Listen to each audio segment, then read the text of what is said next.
Welcome to part 2 of the pSearch demonstration. In this part I'm actually going to walk through portions of the script to kind of give you an idea of how this works and also to kind of show you how to walk through the script using Wing IDE. So let's go ahead and I'm going to lower up the debug portion of the window here so we can take a look at the script to see how this is structured. So importing pretty table, but if you don't have it, it's okay. It will support it. That's why I do this. So I put this try except at the beginning to see if I can load in pretty table. So if you even loaded that into your system, you can use it. If it's not, it's going to say pretty is not available, and it's going to print it out in a little more textual fashion, not in the pretty tables that I have.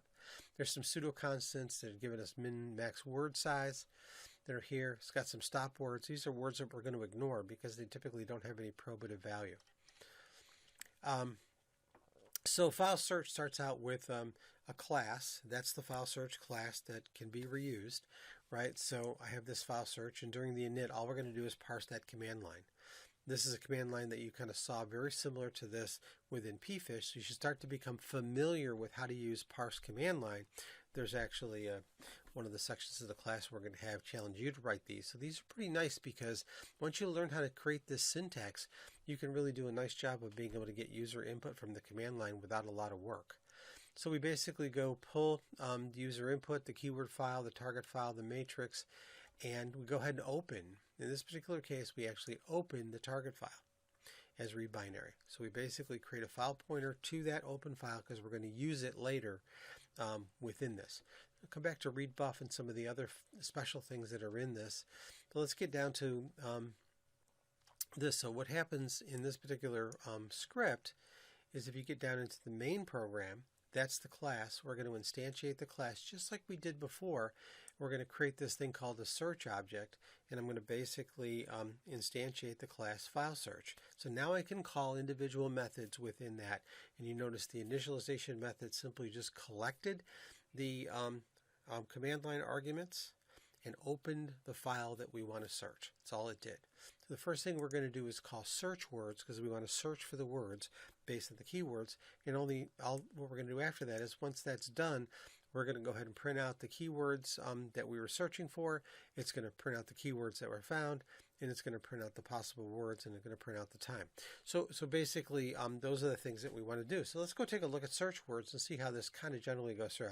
I want you to do this yourself, so I'm going to kind of gloss over this a little bit and let you actually do it, so you can step through this code. So search word is going to do several things. It's going to set up some variables here. One, it's going to set up a set, which you might not have seen before, but it's going to create a set. Sets are things that are unique. So like in mathematics, a set can't have duplicate numbers in it. So just like this, if I collect a set of words from the keyword list and there was multiple words that were the same, it's only going to keep one of them. So that's what a set will do for me. So it's going to create an empty one. It's going to create an empty possible word dictionary, and it's going to create an empty keyword dictionary. So these are the keywords we're going to find, and those are the possible words we're going to find. So now what we're going to do is go ahead and open that keyword file. It's going to read all those keywords in and put them into the set. Let you step through to see how that magic happens. The next thing it's going to do is it's going to read from the file a block at a time. It's going to read up to 16 megabytes of data at a time and put it into a variable. Every time it does that, it's going to print out a dot. And then every time it gets a gigabyte of data, it's going to print the gigabyte size and then continue with the dots. So this is kind of cool because, again, you can use this for large files. But how do we do that? How do we read just a block at a time? Well, you recall iteration in Python is so important because it's really built into the core language. So I've created a function called readBuff.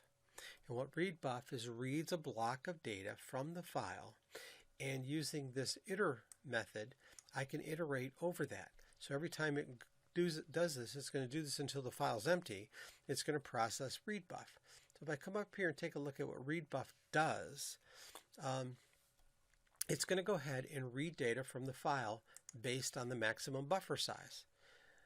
If I go back to the top of the file, I have a variable or a constant that I created called maxBuff, which is equivalent to 16 megabytes. That's how you kind of create 16 megabytes, in this here. So it's going to read up to 16 megabytes. It may read less than it if the file is smaller than it, of course.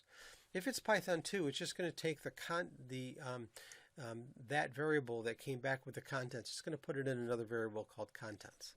If it was Python 3, we got to do a little bit of work in order to get it back into the form of a string, as that's what we actually want here. So this little magic line of code will actually convert. When we do this read within Python 3, it's going to come back as a byte array.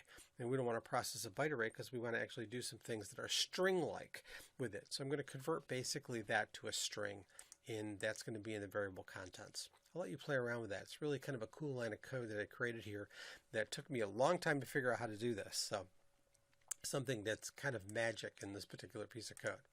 So now what I want to do is I want to be able to apply some really powerful methods within Python in order to be able to get the words that I'm looking for. So what I'm going to do is I'm going to substitute anything that's not A through Z, uppercase or lowercase, with a space. That's going to give me, basically go through that block of data and replace all of the things that are not A through Z or A through Z, right? It's going to get rid of everything. Numbers, special characters, binary data, whatever. It's going to get rid of them because I'm not interested because I'm searching for text, right? And then once it does that, it's going to basically take that text value that it got and it's going to convert it to lowercase. So what we're searching for now is all lowercase. And it's going to basically return that to this function, and it's going to come into this variable called block. So block is now going to contain only the text that's in that block of that particular file. Kind of cool. Probably the whole file for the stuff you're going to play with because it's going to read in 16 megabytes. But if there's more, it's going to actually continue on. So based on that, it's going to, like I said, print out some information to give you an idea. So that's step one. Step two really got simple in this version of pSearch.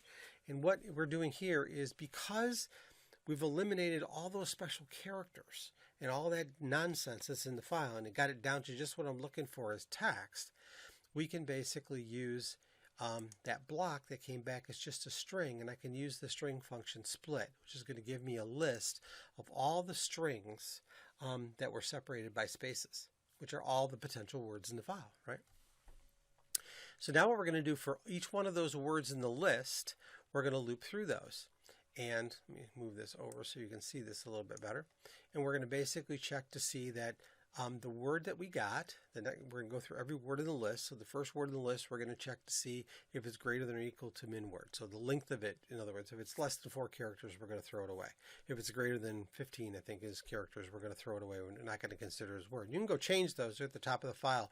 They're part of the pseudo constant, so you could play around with those if you want to.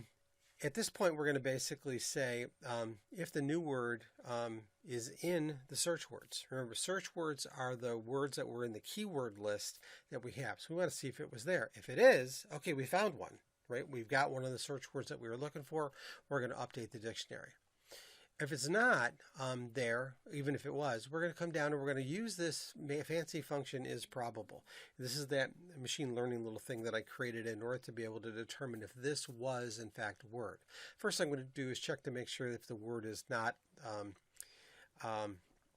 if it's in the stop word list, I'm going to ignore it. I don't care about and the and in, whatever. All those kinds of things get thrown out. Now what we're going to do is basically go through, and if we found one that came back from word probable, if it's in that list, we're going to go ahead, and it's not in the stop word list, we're going to update that dictionary, and then we're done. So at that point, we're down here in the code, and we've completed the search words.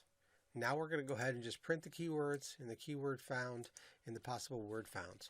So I just have several class methods here for that to do it. So in this case, we're going to print the keywords found. If pretty table was available, it's going to do this. If it's not, it's going to do a simple dump.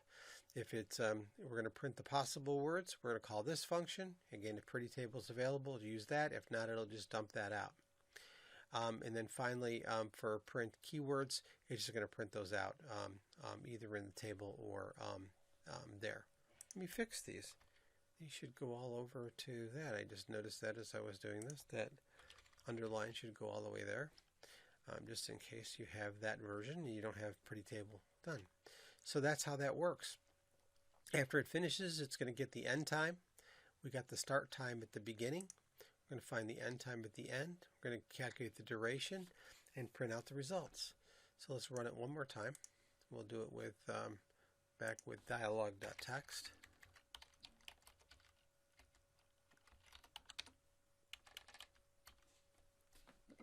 And say OK. We'll save the file because I made those little changes. And again, it printed those out. And it took a little over 4 seconds to process that, I don't know, 1.2 megabyte file or whatever it was. Let's take a look. Chapter 4, the dialogue is just about 1.2 megabytes in size. So we processed that and got all of did the keyword matching, pulled out all the possible words in a little over 4 seconds. So you can apply this to larger files. So that's the new version. I want you to use the new version. Don't use the old version, although the information in the textbook is really good because it does go into and talk about how I created this matrix function and how that matrix function works in order to be able to approximate possible words. So that should be interesting to you. And the rest of the stuff in the chapter is really useful about a lot of good data about searching is in there as well. But I wanted to update the script so this will work in either Python 2 or 3.